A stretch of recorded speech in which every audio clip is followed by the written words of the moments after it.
Hi guys, Shemo Polot here. Welcome back to the channel. So I was sitting here thinking about how I'm a content creator at 32, and it got me thinking about all the things I wish I had known, or all the things I wish I had done or was doing before I turned 30.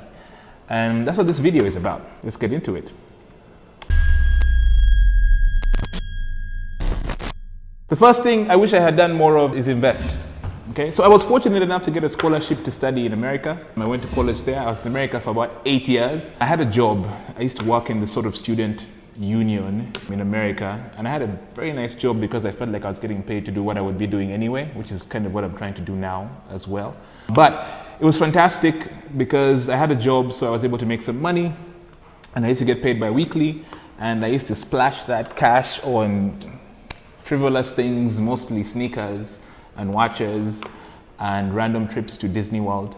But none of these things I actually regret. I don't regret spending on all the experiences I spent on. I maybe regret buying some of the watches and shoes that I bought because sometimes I look at them and they don't even look nice. But for the most part, I still could have found a way to spend on experiences but also put some money aside to invest. I really honestly tell myself if I started investing in the American stock market when I was, what was that, about 19, 20, I would probably have a lot of money right now.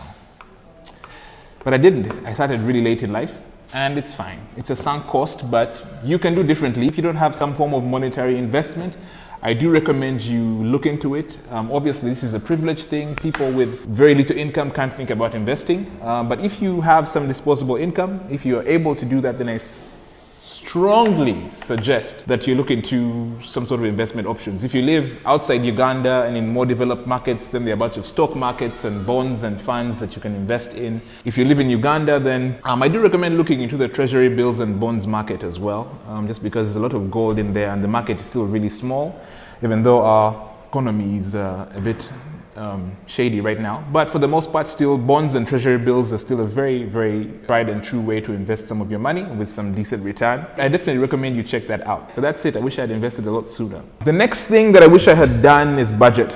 Okay, so in the beginning, I used to just budgeting doesn't have to be complicated, but you can be irresponsible with your money. Some people aren't. I was fortunate enough to be raised by very frugal parents. And so they sort of taught me this idea of having to plan your funds and making sure that, you live within your means. So I thank the Lord for my parents. I thank them for that. However, if you don't do a good job of managing your funds well and efficiently, you can just find yourself wasting a lot of money that you don't even know about. Okay, so I do recommend that if you haven't done it before, definitely get some sort of budgeting system. I talked about the Jewish principles that I use for budgeting.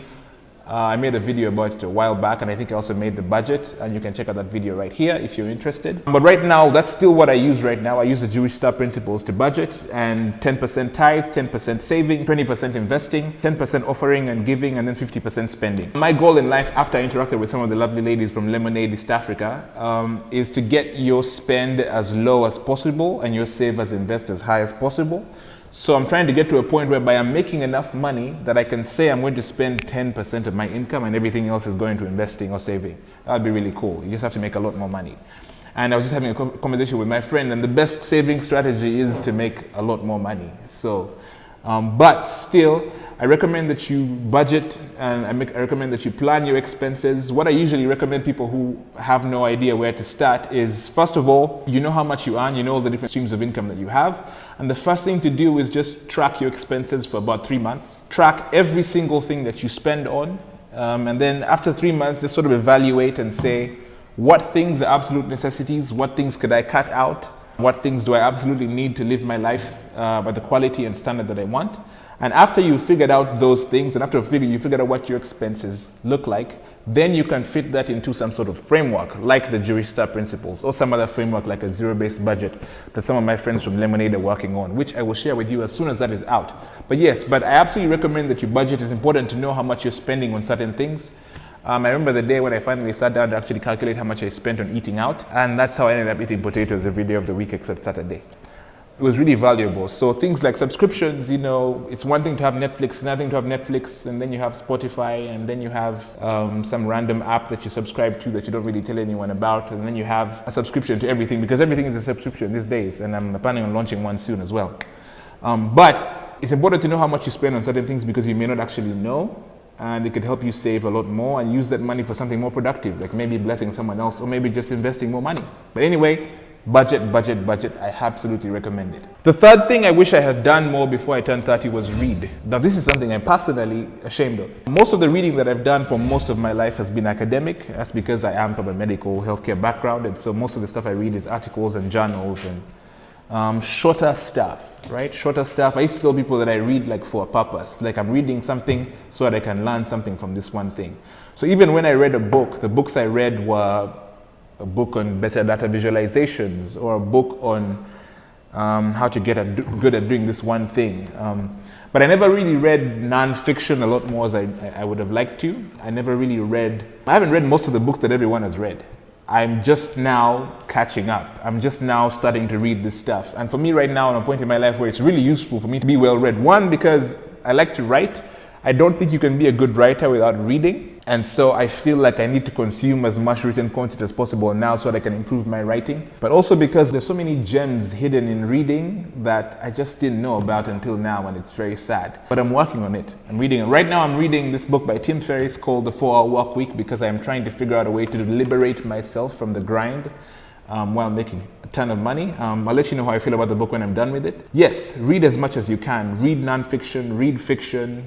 Read those self-help books that everyone frowns upon. Hey, read them anyway. There's actually some stuff to learn from all these books, but also read a bunch of people's biographies and people's stories and people's lives and, everything really. Just read. I cannot emphasize that enough. I hadn't done that until I turned 28 or 30, and so I actually really regret it. I could have read a lot more books, but I have all this time, so that's what I'm going to do. I'm going to read more. You should do the same. The fourth thing I wish I had done was I wish I had learned basic analytics skills early enough. As much as you see me here doing all this Excel stuff on this channel, I didn't start doing this until maybe 2017 when I got my first job after I graduated. That's when I started having to use Excel a lot more, and then that just made me have to invest in learning more about it, and then all these other platforms, and then it was just a windfall from there.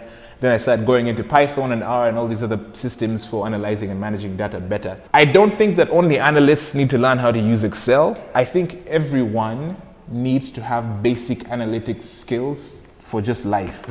Because it's just like how we can't escape math, right? You still have to run a business, and before you make enough money to hire an accountant, you're going to be the accountant. And so you need to learn how to manage your information in your business. You need to learn how to put things together. You're setting up an event. You need to be able to just like set up something in Excel really quickly and make a list for something or calculate how much something costs. It's inevitable. I think you absolutely need to learn how to use it. And so I recommend, if you're watching this video and you're sub 25 or you're sub 40 or you're sub 50, and you don't know how to use Excel or Google Sheets or Microsoft Office or Google Workspace, I do recommend that you learn how to use it because it's an essential life skill, in my opinion. And it would save you a lot more money to learn how to use it. The sooner, the better. The fifth thing that I wish I had done more of is journaling. Oh man, journaling is this thing that I discovered where you just like write down whatever you're thinking at the end of the day.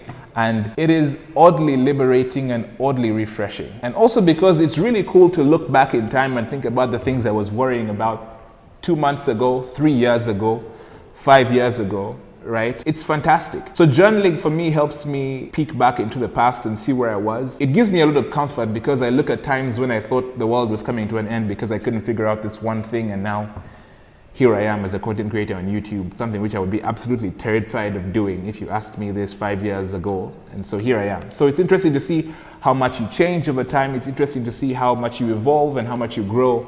And there's no better way to capture it than in a journal. And hey, you might decide to write a book one day and it would help to have all that text and context written down somewhere. So if you're not journaling, I recommend you start. Don't create a lot of friction between the task and the action. What I recommend is you just start writing.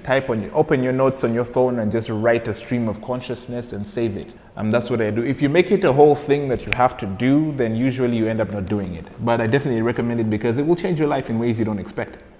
So look into that. The sixth and final thing, at least for now, for this video that I recommend, I wish I had started doing before was, and this I think I learned from, it's a combination of Tim Ferriss, that book I'm reading, 4-Hour Work Week, but also this business online called Visualize Value.